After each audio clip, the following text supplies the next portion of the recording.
Job ನಿಮ್ ಹತ್ರ ಇಲ್ಲ ಅಂತ ಕೊರಗು, ಅಥವಾ ನೀವು 10 ತಾಸು ಓದಿದ್ರು ಅಯ್ಯೋ ಕಡಿಮೆ ಓದಿದೆ ಅಂತ ಕೊರಗು. ಸೊ ನಮ್ ಸ್ಯಾಟಿಸ್ಫ್ಯಾಕ್ಷನ್ ಇರಲ್ಲ. ಮನುಷ್ಯಂದು ಅದೇನ್ ದೇವ್ರು ಹೆಂಗ್ ಸೃಷ್ಟಿ ಮಾಡಿದಾನ ಅಂದ್ರೆ ನಮ್ಗೆ ಮೈಂಡ್ ಕೊಟ್ಟು ಬಿಟ್ಟಿದ್ದಾನೆ, ಸಮಾಧಾನನೇ ಇರಬಾರ್ದು ಅಂತ ಹೇಳಿ.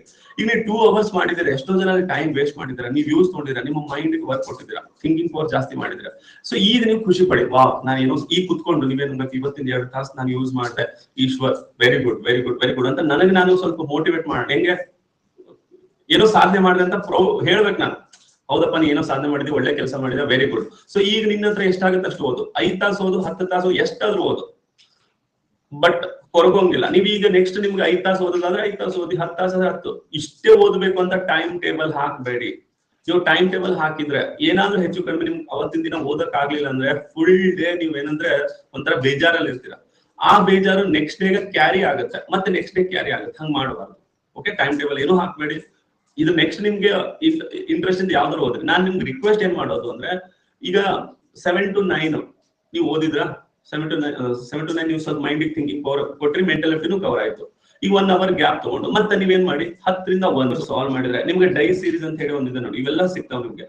ಇಷ್ಟು ಕ್ವಶನ್ ಪೇಪರ್ ಸಾಲ್ವ್ ಮಾಡ್ಬೇಕು. ಒಂದು ಕ್ವಶನ್ ಪೇಪರ್ ಓದಿದ್ರೆ 4 ಆಪ್ಷನ್ ಕೊಟ್ಟಿರ್ತಾನೆ, ಆ 4 ಆಪ್ಷನ್ ಏನಂತಾನೂ ನೀವು ಥಿಂಕ್ ಮಾಡ್ಬೇಕು, ಆ 4 ಆಪ್ಷನ್ ಏನ್ ಹೇಳುತ್ತೆ ಅಂತ.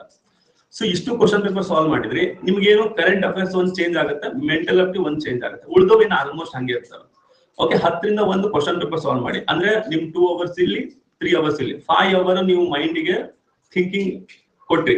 ನೆಕ್ಸ್ಟ್ ಏನ್ ಮಾಡಿ, ಆಮೇಲೆ ರೀಡ್ ಮಾಡಿರ್ಬೇಕಾದ್ರೆ ಯಾವ್ದು ರೀಡ್ ಮಾಡ್ಬೇಕು, ಇದ್ರಲ್ಲಿ ಬಂದಿರುವಂತ ಕ್ವಶನ್ಸ್ ಗಳನ್ನ ಹುಡುಕ್ ರೀಡ್ ಮಾಡಿ. ಅಂದ್ರೆ ಸರ್ಚ್ ಮಾಡಿದಾಗ ಏನಾಗುತ್ತೆ, ನಿಮ್ಗೆ ಸುಮ್ನೆ ಯಾವ್ದು ಓದ್ಬೇಕಂದ್ರೆ ಬೋರ್ ಹೊಡುತ್ತೆ. ನೀವೇನ್ ಮಾಡಿ, ಈ ಕ್ವಶನ್ ಪೇಪರ್ ಅಲ್ಲಿ ಏನ್ ಸಾಲ್ವ್ ಮಾಡ್ತಿರ್ತಿರಲ್ಲ ಅವನ್ನ ಹೈಲೈಟ್ ಮಾಡಿ, ಹುಡುಕ್ ಎಲ್ಲಿದೆ ಅಂತ ಹೈಲೈಟ್ ಮಾಡಿ. ಇದೇ ನಿಮ್ದು ಟಾಸ್ಕ್. ಹೈಲೈಟ್ ಮಾಡ್ಬೇಕಾದ್ರೆ ಸುತ್ತ ಅಕ್ಕಪಕ್ಕದೆಲ್ಲ ಓದ್ಕೊಂಡ್ಬಿಡಿ. ಓಕೆ, ಸೊ 2 ಅವರ್ ಮತ್ತೆ 3 ಅವರ್ ಕ್ವಶನ್ ಪೇಪರ್ ಸಾಲ್ವ್ ಮಾಡ್ಲಿಲ್ಲ ಅಂದ್ರೆ ನೀವು ಎಕ್ಸಾಮಿಗೆ ರೆಡಿನೇ ಅಲ್ಲ, ನೀವು ತಪ್ಪು ಮಾಡ್ತಾ ಇದ್ದೀರಾ ಅಂತ. ಆಯ್ತಾ?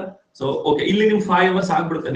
ನೀವು ಬೇಡ ಅಂದ್ರೆ ನಿಮ್ಗೆ ಮುಗಿದ್ ಬಿಡುತ್ತೆ 5 ಅವರ್ಸ್ ಸ್ಟಡಿ. ಇಷ್ಟು ಮಾಡೋದು ಸಾಕು. ನೆಕ್ಸ್ಟ್ ಕರೆಂಟ್ ಅಫೇರ್ಸ್ ಒಂದು ಡೈಲಿ ನೋಡ್ಕೊಂಡ್ಬಿಡಿ. ಆಯ್ತಾ?